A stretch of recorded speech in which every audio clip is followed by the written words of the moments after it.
யோபுவின் புஸ்தகம் 8ஆம் அதிகாரத்தினுடைய 7வது வசனத்தை நம்ம வாசிக்க போகிறோம். யோபுவின் புஸ்தகம் 8ஆம் அதிகாரம் 7வது வசனத்தை எல்லாரும் சேர்ந்து நம்ம வாசிக்க போகிறோம். உம்முடைய துவக்கம் அற்பமா இருந்தாலும் உம்முடைய முடிவு சம்பூரணமாயிருக்கும். இன்னொரு விசை கூட எல்லாரும் சத்தமாய் வாசிக்கலாம். உம்முடைய துவக்கம் அற்பமாய் இருந்தாலும் உம்முடைய முடிவு சம்பூரணமாயிருக்கும். ஆண்டவர் நம்ம எல்லாருக்கும் வாக்கு கொடுக்கிறார். உங்களுடைய துவக்கம் அற்பமாய் இருந்தாலும் உங்களுடைய முடிவு சம்பூரணமாயிருக்கும். இந்த மாதம் எப்படி இருக்கும்? அநேக மாதங்களாக நான் ஜெபித்து கொண்டிருக்கிற ஜெபத்திற்கு ஆண்டவர் பதில் தருவாரா? இந்த மாதமாவது கர்த்தர் செய்வாரா? இந்த மாதம் எனக்கு இந்த காரியம் நடக்குமா என்றெல்லாம் எதிர்பார்த்து வந்திருக்கிற இந்த சத்தத்தை கேட்கிற உங்கள் ஒவ்வொருவருக்கும் ஆண்டவர் வாக்கு கொடுக்கிறார். இந்த மாதம் நன்றாய் இருக்கும் என்று கர்த்தர் வாக்கு கொடுக்கிறார். ஒருவேளை இந்த மாதத்தினுடைய துவக்கத்திலே இப்பொழுது நீங்கள் இந்த வார்த்தையை கேட்கும் போது அவ்வளவு நல்லா அல்லாததா இருக்கலாம். இந்த மாதம் எப்படி முடியுமோ என்கிற ஒரு கலக்கம் உங்களுக்குள்ளே இருந்து கொண்டிருக்கலாம். பாஸ்டர், இந்த மாதத்தை நான் எப்படி முடிக்க போகிறேன்? நான் எப்படி தாண்ட போகிறேன்? யார் முன்பாக நான் நிற்க போகிறேன்? ஆனால் கர்த்தர் இந்த மாதத்திலே அழகாய் வாக்கு கொடுக்கிறார். இந்த மாதத்தினுடைய துவக்கம் உங்களுக்கு அற்பமாய் இருந்தாலும் இந்த மாதத்தினுடைய முடிவிலை கர்த்தர் ஒரு திருப்தியை கட்டளையிட போகிறார். ஒரு சமாதானத்தை நன்றாய் கரங்களை தட்டி ஒரு சம்பூரணத்தை கர்த்தர் கட்டளையிட போகிறார். இந்த மாதம் ஆண்டவரே உங்களுக்கு செய்வேன் என்று கர்த்தர் வாக்கு கொடுக்கிறார். எத்தனை பேர் விசுவாசிக்கிறீர்கள்? கரங்களை உயர்த்தி கர்த்தருடைய சமூகத்திலே சொல்லுங்கள், இந்த வார்த்தையை தந்ததற்காக நன்றி, இந்த வார்த்தையை நான் நம்புகிறேன் என்று சொல்லுங்கள். உங்கள் பிள்ளைகளுடைய வாழ்க்கையினுடைய முடிவை கர்த்தர் சம்பூரணமாய் மாற்றுவார். என் பிள்ளையினுடைய வாழ்க்கை எப்படி ஆகுமோ, நடக்கிறதை பார்த்தால் வித்தியாசமாய் இருக்கிறது. சில நேரத்திலே நம்ம எல்லாருடைய கண்களும் ஆரம்பத்தை தான் பார்க்கிறது. பொதுவாக உலகத்தில் இருக்கிற மனிதர்கள் ஒரு காரியத்தை ஆரம்பிக்கும் போது அதற்கு நிறைய கான்சென்ட்ரேஷன் பண்ணுவாங்க. அது நல்லா இருக்கணும், அது ரொம்ப பொதுவாக ஒரு கல்யாணம்னு வச்சுக்கங்களேன். அப்போ அந்த கல்யாணம் ஒரு திருமண காரியம் ஏற்பாடு செய்யும் போது அந்த திருமண நாள் அன்று நடக்கிற அன்னைக்கு பெரிய பெரிய கற்பனைகள் அவங்களுக்கு இருக்கும். இந்த மாதிரி சாப்பாடு போடலாம், இந்த மாதிரி ரூம் புக் பண்ணலாம், இந்த மாதிரி டெக்கரேஷன் வைக்கலாம், இந்த மாதிரி போட்டோ எடுக்கலாம், ஆயிரக்கணக்கான நல்லா பண்ணணும், கிராண்டா பண்ணணும். ஆனா நிறைய பேர் முடிவை பார்க்கிறது அல்ல. ஆனா ஆண்டவர் என்ன பார்க்கிறார் அப்படின்னா, சில காரியத்தினுடைய ஆரம்பம் அற்பமாக இருக்கும். எனக்கு கோயம்புத்தூர்ல தெரிந்த ஒரு பெரிய உயர்ந்த ஒரு செல்வந்தராக இருக்கிற மனுஷர், அவருடைய திருமணத்திற்கு அவர் வாங்கின அந்த சட்டை பேண்ட் 2 கடனாக வாங்கினாராமா. அந்த கடனாக வாங்கி அதை கட்டுவதற்கு 5-6 வருடங்கள் தாண்டி தான் அந்த பணத்தை அவரால் கட்ட முடிஞ்சிச்சாமா. ஆனா இன்று அவருடைய வாழ்க்கை அவர் ஆசீர்வதிக்கப்பட்டு, அவருடைய பிள்ளை ஆசீர்வதிக்கப்பட்டு, அவருடைய பேர பிள்ளைகளை கர்த்தர் ஆசீர்வதித்திருக்கிறார். பட்டணத்திலே உயர்ந்த மனிதனாய் கர்த்தர் அவரை வச்சிருக்கிறார்.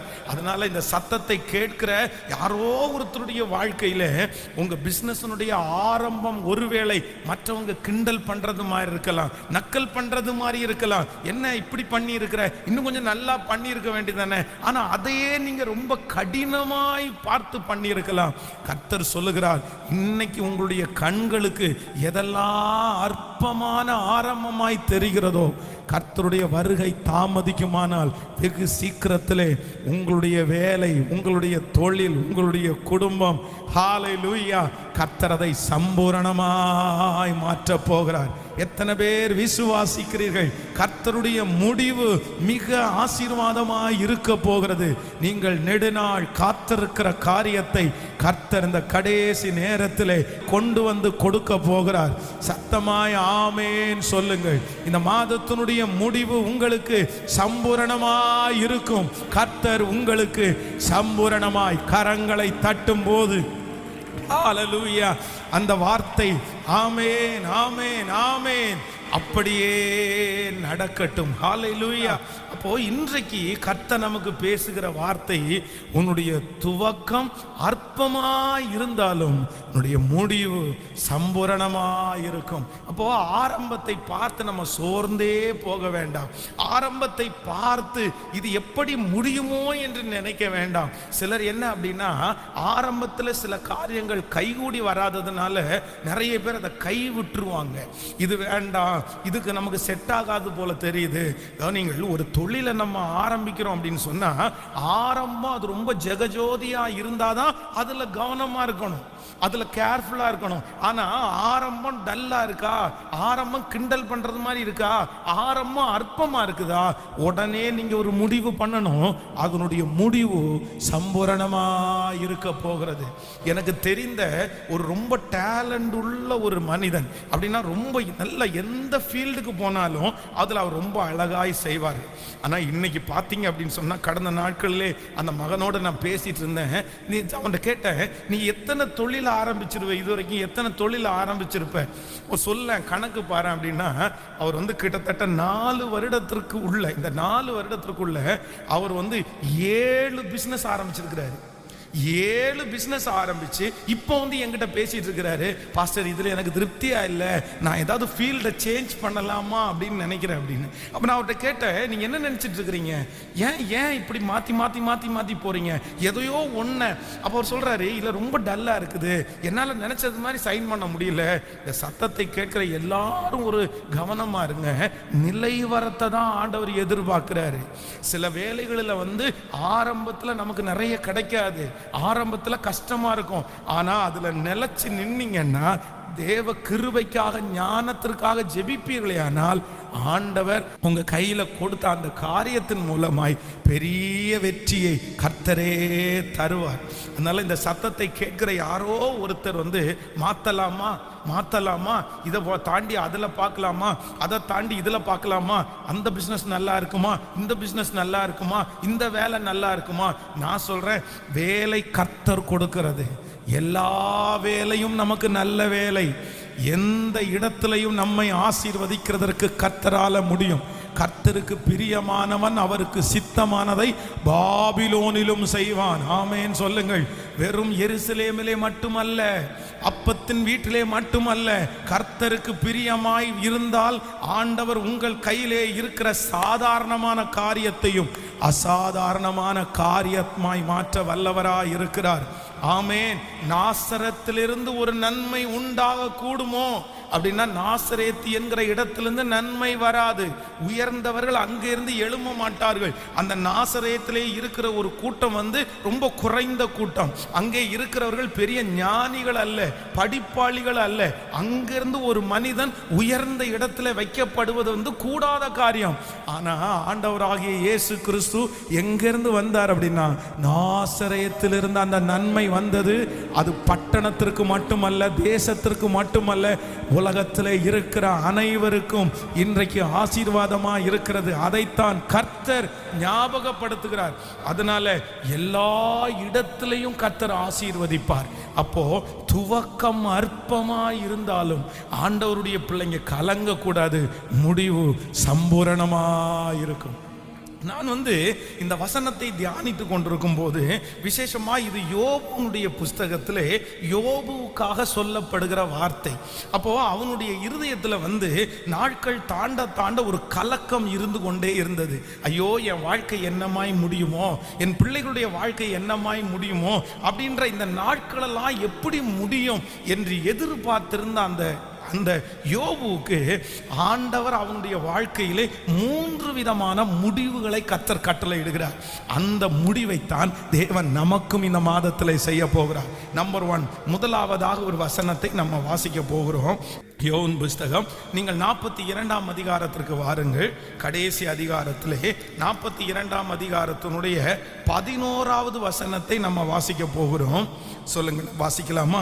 யோபுவின் புஸ்தகம் 42ஆம் அதிகாரத்தினுடைய 11வது வசனம். அப்பொழுது அவனுடைய எல்லா சகோதரர்களும் அவனுக்கு அறிமுகமான அனைவரும் அவனிடத்தில் வந்து அவன் வீட்டிலே அவனோடு போஜனம் பண்ணி கர்த்தர் அவன் மேல் வரப்பண்ணின சகல தீங்கு நிமித்தம் அவனுக்காக அங்கலாய்த்து அவனுக்கு ஆறுதல் சொல்லி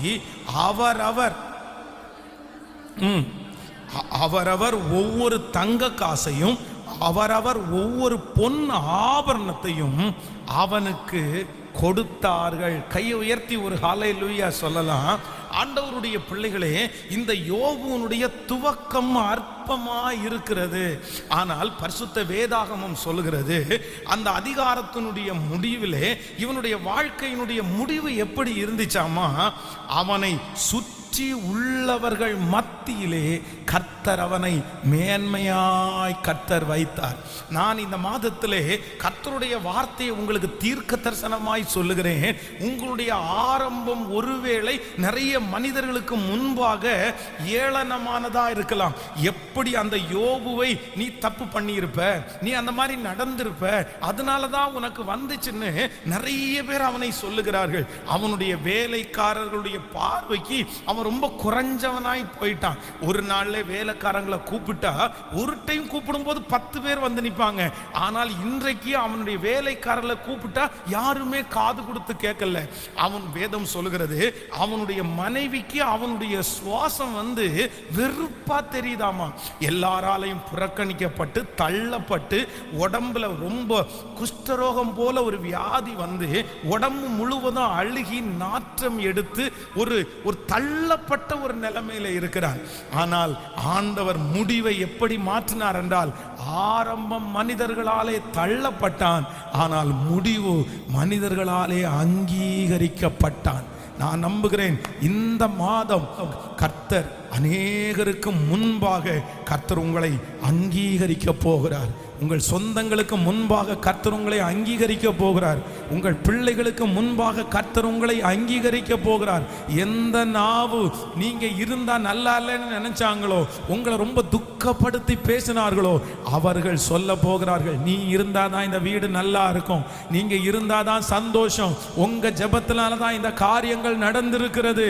ஹல்லேலூயா. கரங்களை தட்டி இந்த மாதத்தினுடைய முடிவை கர்த்தர் வாக்கு கொடுக்கிறார். நான் உன்னை அங்கீகரிக்க பண்ணுவேன். உன்னை சுற்றி இருக்கிறவர்கள் அங்கீகரிக்க போகிறார்கள். உன் சொந்தக்காரர்கள் உங்களை அங்கீகரிக்க போகிறார்கள். உங்களுடைய குடும்பத்தார் உங்களை அங்கீகரிக்க போகிறார்கள். ஆமென். ஆரம்பம் புறக்கணிக்கப்பட்ட ஆரம்பம், ஆரம்பம் வேண்டாம் என்று ஒதுக்கப்பட்ட ஆரம்பம்.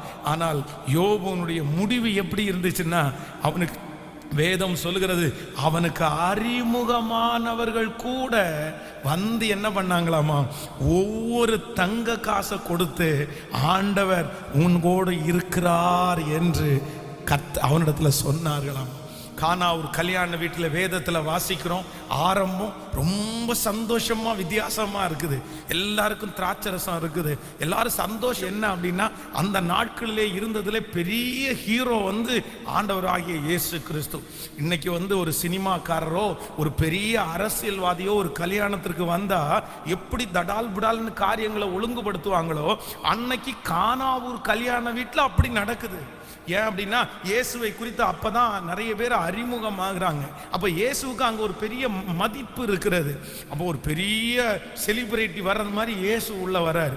ஆனா ஆரம்பம் நல்லா இருந்தாலும் முடிவு, அந்த திருமணத்தினுடைய முடிவு போக போக போக, நான் நம்புறேன் சுத்தி இருக்கிறவங்க சொல்லியிருப்பாங்க, என்ன பெரிய கிராண்டா பண்ணணும்னு நினைச்சு இதுல சொதப்பிட்டியடா, இதுல சொதப்பிட்டியே, ஒரு கணக்கு போட வேண்டாம். நான் நம்புறேன் இயேசு வர்றாருன்னு கேள்விப்பட்டு ஒரு கூட்டம் வந்திருக்கும். ஒருவேளை இயேசு வர்றாருன்னு வந்ததும் பார்த்தோம், சாப்பாடு போடுறாங்க, ஒரு நேரம் சாப்பிட்டே போயிடலாம்னு நினைச்சாங்களோன்னு தெரியல, கூட்டம் அதிகமாகி போயிடுச்சு, திராட்சரசம் குறைஞ்சிருச்சு. அந்த வீட்டினுடைய எஜமானன் அதை யோசிக்கவே இல்லை, அதை நினைக்கவே இல்லை. ஆனா இயேசு அங்கே இருந்தார். முந்தின ரசத்தை பார்த்திலும் பின்பு கர்த்தர் டேஸ்டா கர்த்தர் கொடுத்தார். எந்த நாவு அவர்களை குறைவாய் பேசுவதற்கு துணிந்ததோ அதே சுற்றி இருக்கிற ஜனங்களுக்கு முன்பாய் கர்த்தர் அந்த திருமண வீட்டிலே பெரிய அற்புதம் செய்த கர்த்தர் இன்று வாக்கு கொடுக்கிறார். உன்னுடைய முடிவிலே உன்னை சுற்றி இருக்கிறவர்கள் உன்னை தேடி வருவார்கள். இந்த மாதத்தினுடைய முடிவிலே ஒரு அங்கீகாரத்தை நான் உனக்கு தருவேன். உன்னை வெறுத்த மேனேஜரிடத்தில் கர்த்தர் ஒரு அங்கீகாரத்தை தருவார். உங்களை வெறுத்த தொழில் செய்கிறவரிடத்தில் கர்த்தர் ஒரு அங்கீகாரத்தை தருவார். உங்களை வெறுத்த உன்னுடைய குடும்பத்தினிடத்திலே கர்த்தர் ஒரு அங்கீகாரத்தை இந்த மாதம் கர்த்தர் கட்டளையிட போகிறார். உங்களை சுற்றி இருக்கிறவர்கள் மத்தியிலே ஒரு அங்கீகாரம் இந்த வருஷத்தினுடைய முடிவிலே உண்டாகும். நம்புறவர்கள் கரங்களை உயர்த்தி சொல்லுவோம், இந்த வார்த்தையை நான் நம்புகிறேன் என்று சொல்லுங்கள். முழு பலத்தோடு சொல்லுங்கள், ஆண்டவரே இந்த மாதத்தினே எனக்கு முடிவு எல்லாரும் மத்தியிலையும் ஒரு அங்கீகாரத்தை கத்த நல்ல நல்ல அறிக்கை செய்யுங்க பார்க்கலாம். ஸ்தோத்திரம். தேவன் எனக்கு ஒரு நல்ல அங்கீகாரத்தை கர்த்தரே தரப்போகிறார். சுற்றி இருக்கிறவர்கள் மத்தியிலே உங்களுக்கு ஒரு மேன்மை. அப்போ நம்முடைய முடிவு எப்படி இருக்க போகுது அப்படின்னா, சுற்றி இருக்கிறவர்கள் மத்தியிலே ஒரு உயர்வை தரப்போகிறார். நம்பர் 2, இரண்டாவதாக நான் ஒரு வசனத்தை நான் தியானித்தேன். எடுத்துக்கொள்ளலாம். யோபுவின் புஸ்தகம் 42ஆம் அதிகாரத்தினுடைய 10வது வசனத்தை நம்ம வாசிக்க போகிறோம். யோபு தன் சிநேகிதனுக்காக வேண்டுதல் செய்த போது கர்த்தர் அவன் சிறையிருப்பை மாற்றினார். யோபுவுக்கு முன் இருந்த எல்லாவற்றை பார்க்கலும் 2 தனையாய் கர்த்தர் அவனுக்கு தந்தருளினார். ஆமென் சொல்லுங்க. ஆண்டவருடைய பிள்ளைகளே, இவருடைய துவக்கம் அற்பமாய் இருந்தாலும் இந்த யோபுவுக்கு ஆண்டவர் இரண்டாவது ஒரு முடிவை கொடுக்கிறார். என்ன முடிவு கொடுக்கிறார்னா, ஆரம்பத்திலே இருந்தது நாளுக்கு நாள் அவனை விட்டு ஒன்றொன்றாய் கடந்து போனது. அவனுடைய சம்பாத்தியங்கள், அவனுடைய பிள்ளைகள், அவன் குடும்பத்தில் இருந்ததெல்லாம் ஒன்னொன்னா கடந்து போயிருச்சு. அவ்வளவுதான். நாளுக்கு நாள் அந்த மனுஷன் குறைஞ்சிட்டே வந்தான். ஆனால் கடைசி வேதம் சொல்லுகிறது, ஆண்டவருடைய முடிவு எப்படி இருந்துச்சு அப்படின்னா, அவன் இழந்த எல்லாவற்றையும் கர்த்தர் அவனுக்கு 2 மடங்கு தேவன் அவனுக்கு திரும்பி தந்தார். நீங்க ஒருவேளை இந்த பாதையில் நீங்க கடந்து வந்திருக்கலாம். பாஸ்டர், நீங்க சொல்றது மாதிரி தான் நடக்குது. நான் நாளுக்கு நாள் ஒன்னொன்னா நான் இழந்துட்டே இருக்கிறேன், நான் குறைவுபட்டுட்டே இருக்கிறேன். இப்படியே போனா எல்லாத்தையும் வித்துட்டு போவேனோ, எல்லாத்தையும் முடிஞ்சிருமோ, நான் திரும்பி ஆசீர்வதிக்கப்பட முடியாதோ.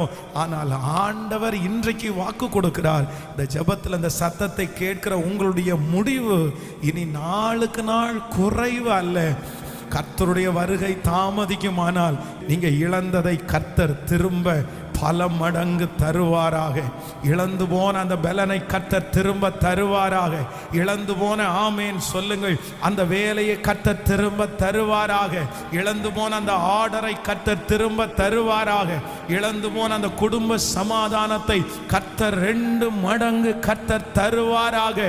இழந்து போன அந்த வீடு, இழந்து போன அந்த சொத்து, இழந்து போன அந்த கிருபைகளை எனக்கு மறுபடியும் ஹல்லேலூயா.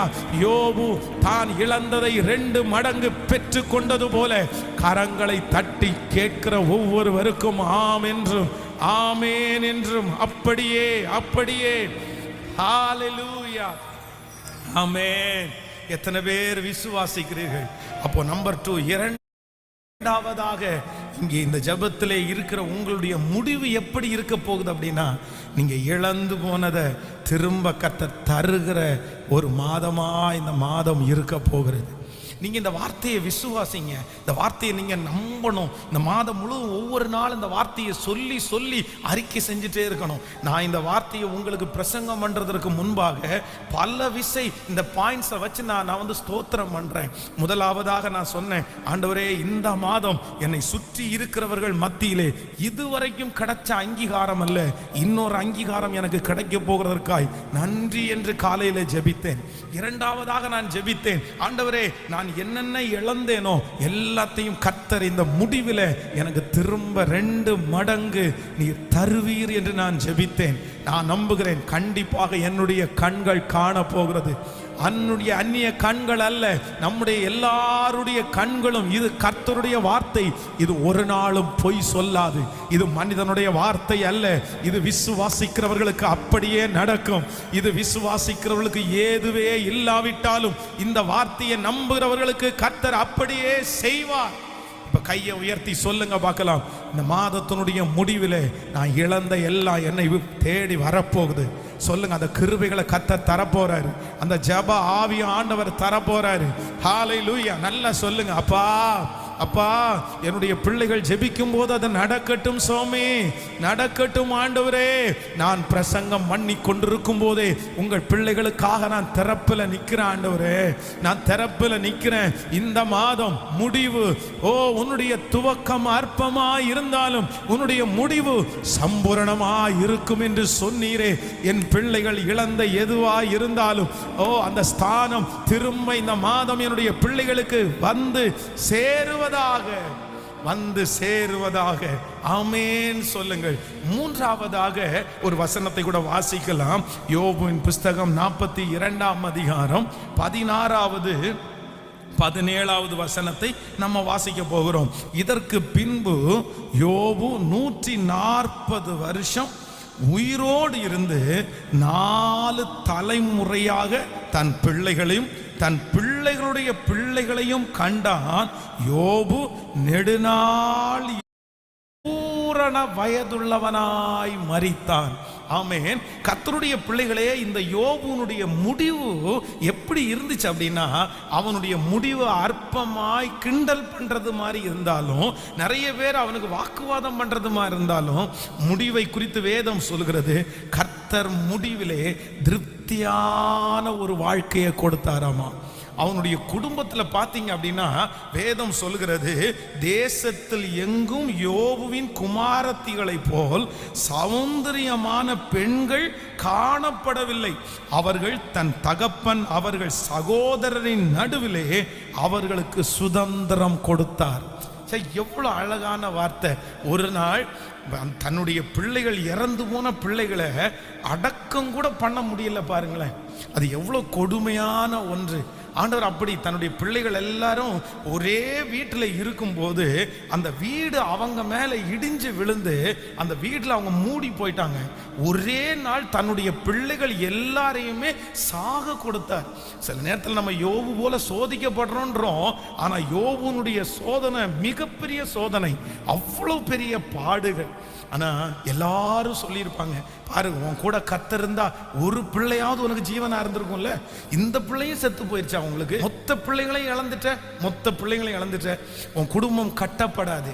இனி எனக்கு உனக்கு எப்படி பிள்ளை பிறக்கும்? ஆனால் வேதம் சொல்கிறது, ஆண்டவர் ரொம்ப அழகாய் முடிவில் ஒரு திருப்தியான வாழ்க்கையை ஆண்டவர் தந்தார். இந்த சத்தத்தை கேட்குற உங்க எல்லாருக்கும் ஆண்டவர் ஒரு திருப்தியான வாழ்க்கையை தருவார், ஒரு சந்தோஷமான வாழ்க்கையை தருவார். உங்க பிள்ளைகளுக்கு ஒரு திருப்தியான வாழ்க்கையை தருவார். இன்றைக்கு உங்க குடும்பத்தில் இருக்கிற சண்டை சச்சரவுகளை என் தேவன் மாற்றுவாராக. உங்க குடும்பத்தில் எல்லா பிள்ளைகளும் நல்ல இடத்துல, தேசத்திலே அவர்கள் உயர்ந்திருப்பார்கள், பட்டணத்திலே அவர்கள் உயர்ந்திருப்பார்கள், தெருவிலே கர்த்தர் அவர்களை சாட்சியாய் கர்த்தர் நிறுத்துவார். உன் பிள்ளைகளை சமாதானம் பெரிதாய் இருக்கும் என்று கர்த்தர் வாக்கு கொடுக்கிறார். உன் பிள்ளைகள் எல்லாரும் கர்த்தரால் போதிக்கப்பட்டிருப்பார்கள், அவர்கள் சமாதானம். ஆமென். கரங்களை தட்டும் போது அது நடக்கிறது. உன் பிள்ளைகள் கர்த்தரால் போதிக்கப்பட்டிருப்பார்கள், அவர்கள் சமாதானம் பெரிதாயிருக்கும். கர்த்தர் ஒரு சமாதானத்தை, ஒரு திருப்தியான வாழ்க்கையை உங்கள் குடும்பத்திலே கர்த்தர் தரப்போகிறார். ஹல்லேலூயா. மனைவியை குறித்த ஒரு திருப்தி, கணவனை குறித்த ஒரு திருப்தி, உங்க பிள்ளைகளை குறித்த ஒரு திருப்தி. உங்க வீட்டுக்குள்ள நீங்க நுழைஞ்சிங்கன்னாலே ஆண்டவர் என்ன பண்ண போறாருன்னா ஒரு நல்ல திருப்தியை கர்த்தர் தரப்போகிறார். விசுவாசிக்கிறீங்களா இல்லையா? நான் நம்புறேன், ஆண்டவர் இந்த மாதமே அதை ஆரம்பிக்க போகிறார். நிறைய பேருடைய குடும்பத்தினுடைய உடைவுகள் மாறப்போகிறது, சண்டைகள் மாறப்போகிறது. கர்த்தருடைய வருகை தாமதிக்குமானால் திருச்சபைக்குள்ளே போகாத நிறைய பேர் திருச்சபைக்கு வரப்போகிறார்கள். உங்களுடைய கணவனார் முதலிலே காலடி எடுத்து வைக்க போகிறார். உங்கள் மனைவி காலடி எடுத்து வைக்க போகிறார். அவர்களுக்குள்ளே ரட்சிப்புக்கான ஏது உண்டாக போகிறது. குடும்பத்திலே இருக்கிற சத்துருடைய அந்த குழப்பங்கள் மாறி குடும்பத்திலே ஒரு சமாதானமான வாழ்க்கையை, திருப்தியான வாழ்க்கையை கர்த்தரே இந்த மாதத்தினுடைய முடிவிலே கர்த்தர் தரப்போகிறார். உங்க வேலையில் ஒரு திருப்தியை கர்த்தர் தரப்போறாரு. சத்தமாய் ஆமேன் சொல்லலாம். போகிற இடம்லாம் நீங்க எப்படி இருக்க போறீங்கன்னா மனரம்யமா இருக்க போறீங்க. விசுவாசிக்கிறீங்களா இல்லையா? பக்கத்தில் இருக்கிற கையை பிடிச்சி சொல்லுங்க, நீங்க மனரம்யமா இருக்க போறீங்க. கர்த்தர் முடிவிலே உங்களை மனரம்யமாய் வைக்க போறாரு. நம்முடைய இருதயம் சில நேரத்தில் அலபாய்ந்து ரொம்ப ஸ்ட்ரெஸ்னால நிறைஞ்சிருக்குது. ஆனால் கர்த்தருடைய தெய்வீக சமாதானம் உங்கள் ஒவ்வொருவரையும் இந்த மாதம் ஆளுகை செய்வதாக. பிரச்சனை உங்களுக்கு முன்னாடி மலை போல இருக்கும், ஆனா உங்க மனசு மட்டும் எப்படி இருக்கும்னா சமாதானமா இருக்கும். இவ்வளோ பெரிய பிரச்சனையும் பார்த்துட்டு நிம்மதியா படுத்து தூங்குறீங்களே அப்படின்னு உங்களை பார்த்து ஆச்சரியப்படுவார்கள். சத்தமாய் ஆமேன் சொல்லுங்க. உங்களை சுற்றி இவ்வளவு சூழ்நிலை இருக்குதே, இல்லை நான் கர்த்தருடைய கரத்திலே சுகமாய் இளைப்பாறுவேன். ஆமேன். இந்த மாதம் அவரவர் தங்கள் தங்கள் திராட்சை தோட்டத்தினுடைய நிழலிலே உங்களை பயப்படுத்துவார் இல்லாமல் சுகமா நீங்கள் தங்கி இருக்க போகிறீர்கள். உங்களுடைய முடிவு முடிவு முடிவு சம்பூரணமாய் இருக்க போகிறது. நிறைவாய் நிரம்பி வழிய பண்ணுகிற மாதம். ஹல்லேலூயா. உம்முடைய துவக்கம் அற்பமாய் இருந்தாலும் உம்முடைய முடிவு சம்பூரணமா இருக்கும். உங்க தலை மேல கையை வச்சு 10 டைம் இந்த வார்த்தையை சொல்லி அறிக்கை செய்யுங்க. உன் பிள்ளையினுடைய துவக்கம் அற்பமா இருந்தாலும் பிள்ளையினுடைய முடிவு சம்பூரணமாய் இருக்கும். இந்த பிரச்சனையினுடைய முடிவு அற்பமாய் காணப்பட்டாலும், சாதகமே இல்லாமல் இருந்தாலும் இதனுடைய முடிவு சம்பூரணமாய் இருக்க போகிறது. இந்த தொழிலினுடைய ஆரம்பம் அற்பமாய் இருந்தாலும் இதனுடைய முடிவு சம்பூரணமாய், இந்த ட்ரீட்மெண்டினுடைய ஆரம்பம் அற்பமாய் இருந்தாலும் முடிவு சம்பூரணமாய். இந்த வருஷத்தை துவங்கினேன், நான் ஒன்றும் செய்யவில்லையே, இந்த வருஷத்தில் ஆரம்பத்திலிருந்து இதுவரையிலும் நான் ஒரு வெற்றியையும் காணவில்லையே. இல்லை, இந்த மாதம் இஸ்ரவேல் ஜனங்களுக்கு, கம்ஃபர்ட் சர்ச் சபை ஜனங்களுக்கு, கம்ஃபர்ட் சர்ச்சினுடைய இந்த செய்தியை கேட்டு கொண்டிருக்கிற ஒவ்வொரு பிள்ளைகளுக்கும் இந்த மாதத்தினுடைய முடிவு சம்பூரணமாய் சம்பூரணமாய் இயேசுவே அதை நிறைவேற்ற வல்லவர். கர்த்தரே அதை நிறைவேற்ற வல்லவர். கரங்களை தட்டி கர்த்தருடைய நாமத்தை ஹல்லேலூயா, கைகளை உயர்த்தி ஹல்லேலூயா. 3 காரியத்தை ஆண்டவர் சொல்லி இருக்கிறார். நம்முடைய முடிவு எப்படி இருக்கும்னா, நம்பர் 1, முதலாவதாக நம்முடைய முடிவிலே சுற்றி இருக்கிறவர்கள் மத்தியிலே கர்த்தர் அங்கீகாரத்தை தரப்போறாரு. ஆமென் சொல்லுங்க பார்க்கலாம். சுற்றி இருக்கிறவர்கள் மத்தியிலே ஆண்டவர் உங்களை ஒரு சாட்சியாய் நிறுத்த போகிறார். உங்களுடைய துவக்கம் கிண்டல் பண்றது, ஆனா உங்களுடைய முடிவு உங்களை அங்கீகாரம் பண்ணுவது. சோ நம்பர் 2, இரண்டாவதாக நம்முடைய முடிவு எப்படி இருக்குமானால், வேதம் சொல்லுகிறது இழந்த எல்லாவற்றையும் முடிவிலை நாம் திரும்ப பெற்றுக்கொள்ள போகிறோம். இந்த மாதம் நான் நம்புகிறேன் பரலோகம் உங்களுக்கு ஒரு எழுத்து எழுதுகிறது. என்ன எழுத்து அப்படின்னா, என் பிள்ளை இழந்து போன சகலவற்றையும் அவனுக்கு 2 மடங்கு திரும்பி கொடுப்பேன் என்று எழுது எழுது எழுது. ஹல்லேலூயா. பரலோகம் இந்த மாதம் இழந்து போனதை திரும்ப விசுவாசிக்கிறவர்களுக்கு நடக்கும். ஆமென். நம்பர் 3, மூன்றாவதாக இந்த மாதத்திலே கர்த்தர் சொல்லுகிறார் முடிவு எப்படி இருக்கும் என்றால், கர்த்தர் நம்மை திருப்தியான வாழ்க்கை. உன் அலங்கத்திற்குள்ளே சமாதானம், உன் அரண்மனைக்குள்ளே சுகம். ஹல்லேலூயா. உங்க வேலை ஸ்தலத்துல ஒரு திருப்தி, வீட்டுக்குள்ள போனா ஒரு திருப்தி, சாப்பாடு சாப்பிட்டா ஒரு திருப்தி, தூங்கினா ஒரு திருப்தி, எல்லாத்துலயும் ஒரு திருப்தி. ஒருவேளை இன்றைக்கு இந்த சத்தத்தை கேட்கும் போது எதுலையுமே திருப்தி இல்லாம இருக்கலாம். வீட்டுக்குள்ள போனா திருப்தி இல்லை, வேலை ஸ்தலத்துல திருப்தி இல்லை, சாப்பாட்டுல திருப்தி இல்லை, எதுலையுமே ஒரு விரக்தியான வாழ்க்கை. ஆனால் பலிபீடத்தில் இந்த கர்த்தருடைய வார்த்தையை உங்களுக்கு நான் சொல்லுகிறேன். என் தேவனாகிய கர்த்தர் உங்களுக்கு ஒரு முடிவை வைத்திருக்கிறார். அந்த முடிவு திருப்தியான வாழ்க்கை. கரங்களை தட்டும் போது, நான் விசுவாசிக்கிறேன் தகப்பனே, நான் விசுவாசிக்கிறேன் தகப்பனே, என்னுடைய முடிவு சம்பூரணமாய். ஹalleluya. உங்கள் துவக்கம் அற்பமா இருந்தாலும் உங்கள் முடிவு சம்பூரணமா இருக்கும். தகப்பனே, உம்முடைய பிள்ளைகள் ஒவ்வொருவருக்காக நான் ஜெபிக்கிறேன். திருச்சபையிலே இருக்கிற மக்கள், இந்த உலகத்துல பல இடங்களில் இந்த சத்தத்தை கேட்கிற மக்கள், இந்த மாதம் நீர் கொடுத்த மாதம், இந்த மாதம் நீர் அங்கீகரித்த மாதம். நிறைய பேர் சந்தோஷமாவே இல்லப்பா, சந்தோஷமாவே இல்லப்பா. சிலர் ஹாஸ்பிட்டல், சிலர் கஷ்டம், சிலர் கடன். இந்த மாதத்தினுடைய துவக்கத்தை போலதானே இந்த வருஷத்தினுடைய முடிவும் எனக்கு இருக்குது. எனக்கு ஒரு மாற்றமும் இல்லையே, எனக்கு ஒரு உயர்வும் இல்லையே. ராஜா, உங்களுடைய பலிபீடத்திலிருந்து உங்களுடைய ஊழியக்காரனாகிய நான் கெஞ்சுறேன். உங்க வார்த்தை உண்மைதானே? உங்க வார்த்தை எதற்காக நீர் அனுப்புனீரோ அந்த காரியத்தை செய்யாம வராதுன்னு நான் நம்புறேன் ஆண்டவரே. இப்பொழுது இந்த சத்தம் கேட்கிற ஒவ்வொரு காதுகளுக்கும் இந்த மாதத்தினுடைய துவக்கம் அற்பமா இருந்தாலும் இந்த மாதத்தினுடைய முடிவு அவர்களுக்கு சுற்றி சம்பூரணமாய் கர்த்தர் நீர் மாற்றுகிறதற்காய் உம்முடைய ஊழியக்காரனாகிய நான் உம்முடைய பிள்ளைகளை ஆசீர்வதிக்கிறேன். இந்த மாதம் அவர்கள் குடிக்கிற தண்ணீர், சுவாசிக்கிற காற்று எல்லாம் ஆசீர்வாதமா இருக்கட்டும். அவருடைய பிரயாணம் ஆசீர்வாதமா இருக்கட்டும். இந்த மாதம் இந்த சீதோசன சூழ்நிலையினால எந்த பலவீனம் உம்முடைய பிள்ளைகளுக்கு வரவே கூடாது. கர்த்தருடைய இரத்தத்தின் வல்லமை உம்முடைய பிள்ளைகளை மறைப்பதாக ராஜா. ஹாஸ்பிட்டல் செலவு இந்த மாதம் வர வேண்டாம் ராஜா. எங்களுடைய பிள்ளைகளுடைய பணம் அந்நியருடைய கையிலே கொடுக்கப்பட வேண்டாம். அவருடைய கையின் பிரயாசத்தை ஆசீர்வதித்து இந்த மாதம் ஒரு பெருக்கத்தை கர்த்தர் கொடுத்து வெகு சீக்கிரத்திலே சொந்தங்களுக்கு முன்பாக கர்த்தர் ஒரு சாட்சியாய் நிறுத்த போகிறதற்காக நன்றி. சுற்றி இருக்கிறவர்கள், தெரிந்தவர்கள், நண்பர்கள் எல்லாரும் அவங்க வீட்டில் நடக்கிற அந்த ஃபங்க்ஷனுக்கு வரணும்.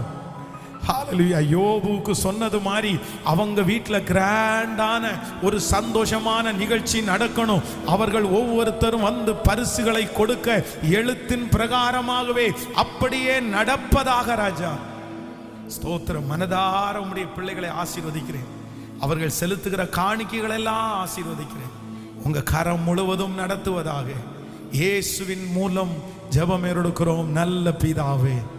என் ஆத்துமாவே கர்த்தரை ஸ்தோத்திரி, என் முழுவதுமே பரிசுத்த நாமத்தை ஸ்தோத்திரி. என் ஆத்துமாவே கர்த்தரை ஸ்தோத்திரி. கர்த்தர் செய்த சகல உபகாரங்களையும் மறவாதே. நம்முடைய ஆண்டவராகிய இயேசு கிறிஸ்துவின் கிருபை, பிதாவாகிய தேவனுடைய அன்பு, பரிசுத்த ஆவியானுடைய அந்யோன்ய ஐக்கியம் நம்ம நீரோடும் இன்றும் என்றும் சதா காலம் கூட இருப்பதாக.